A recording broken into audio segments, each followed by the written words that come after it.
আসসালামু আলাইকুম। Hi guys, দেখতে পাচ্ছেন এটি হচ্ছে গমরিচ সস।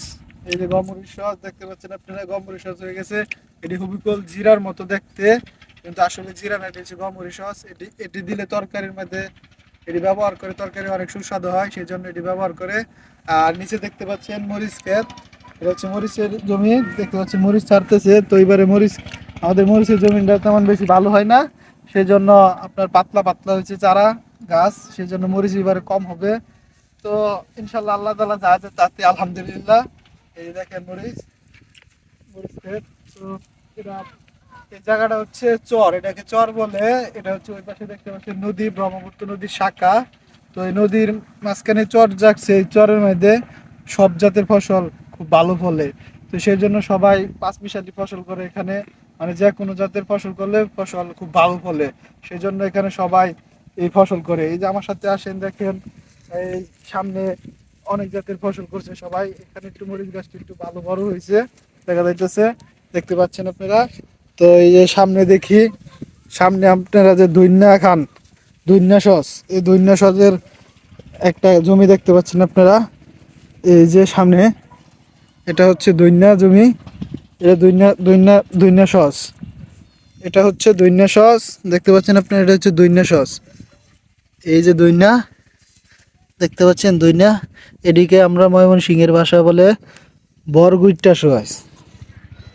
বরগুইট্টা মানে বড় গোড়া দেখা বরগুইট্টা। এই দেখেন বরগুইট্টা, দেখে দৈন্য সস। আর দেখতে পাচ্ছেন এই যে এটা হচ্ছে বাদাম, আমরা যে বাদাম খাই সে বাদাম, দেখছেন বাদাম, এটা হচ্ছে বাদাম। আর এই দৈন্য ক্ষেতের ভিতরে রসুন চাষ করছে পাকে পাকে, এই যে এটা হচ্ছে রসুন গাছ, দেখতে পাচ্ছেন। তো একের ভিতরে অনেক কথা আছে না, এমন আর কি, একের ভিতরে অনেক। আর সামনে দেখাচ্ছি আপনাদেরকে, এই যে মৌসুমে ইরি ধান, এটা ওই পানি দিতে হয়, এই ক্ষেতে সবসময় পানি দিতে হয়। এই যে ইরি ধান, মৌসুমে ইরি ধান। আগে জনকা কিছুদিন আগে এখানে 2018 সালের আগে এখানে দিত আপনার এই সেলো মেশিন কয়, মেশিন দিয়ে পানি দিয়ে চাষ করতো, তখন খরচ বেশি পড়তো। কিন্তু এখন ডিজিটাল দেশ, ডিজিটাল হয়েছে স্মার্ট দেশ, এখন কারেন্টের ছোঁয়া সব জায়গায় জায়গায়। এখন আপনার সব হচ্ছে মোটরে চলে, দেখতে পাচ্ছেন আপনারা। এই দেখেন গ্রামের বাচ্চারা খুব হাসি খুশি থাকে, আর শক্তি প্রচুর পরিমাণে। শহরের পোলাপানের কিন্তু এত শক্তি নেই, গ্রামের পোলাপানের যে শক্তি, সারাদিনই দৌড়তেছে, খাইতেছে। এই যে দেখেন মোটর থেকে পানি আসতেছে, এই দেখতে পাচ্ছেন মোটর থেকে পানি আসতেছে।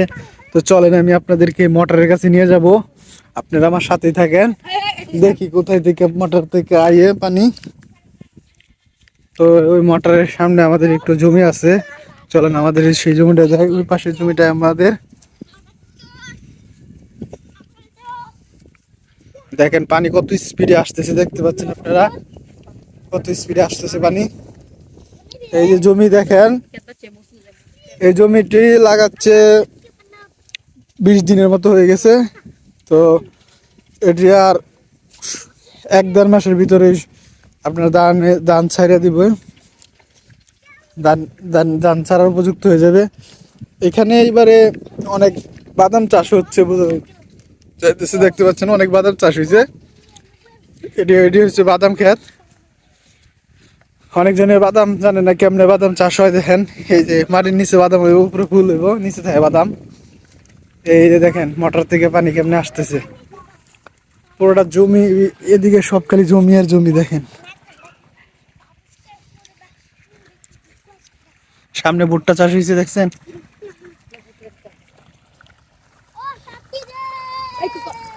এই যে দেখেন পানি আসছে।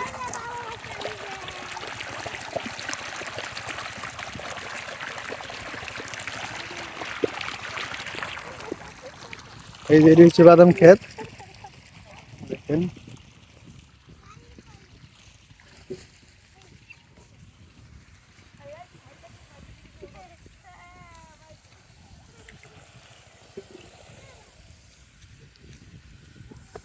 এই দেখেন গ্রামের মোটর থেকে কেমনে পানি যাইতেছে জমিতে দেখতে পাচ্ছেন আপনারা। এই যে এটা হচ্ছে মোটর।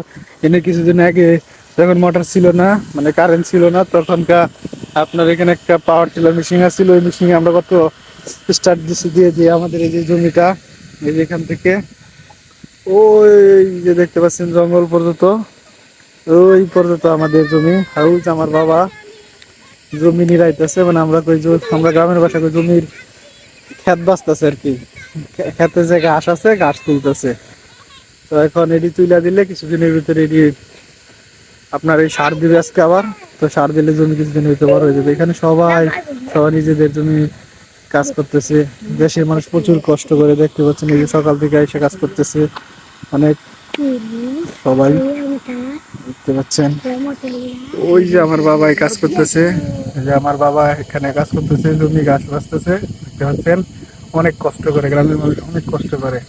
দেখেন আমরা কোথায় থেকে এত দামি দামি ভালো ভালো চাল ভাত খাই, কোথায় থেকে খাই। দেখেন এই কৃষকরা যদি কাজ না করতো আমরা ভাত খেতে পারতো, টাকা থাকলে কি আর ভাত খাওয়া যেত? দেখতে পাচ্ছেন অনেক কষ্ট করে গ্রামের মানুষে, কৃষকরা আসলে অনেক আমাদের খাবার জোটায়। আর এই যে মরিচ গাছ, এই তুতা